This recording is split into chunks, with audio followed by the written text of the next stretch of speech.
Magdapo sa isang Memorandum of Agreement or MOA ang Department of Trade and Industry Pangasinan at Integrated Bar of the Philippines Pangasinan Chapter noong Hunyo 9 upang palakasin ang proteksyon sa mga mamimili at magbigay ng libreng legal na tulong sa mga kwalipikadong naghahain ng reklamo. Sa ilalim ng kasunduan, ire-refer ng DTI sa IBP ang mga consumer cases na may certificate to file action upang mabigyan ng pro bono legal assistance.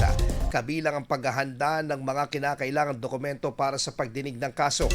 Saklaw ng programa ang mga reklamong may kinalaman sa depektibong produkto at serbisyo at mapanlinlang ng mga advertising at paglabag sa warranty, legal na no return no exchange policy o yung illegal na no return no exchange policy, pyramid schemes at iba pang paglabag sa mga batas para sa proteksyon ng mamimili.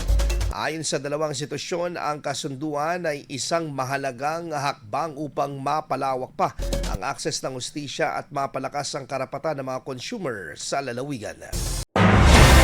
IFM News. IFM News. IFM.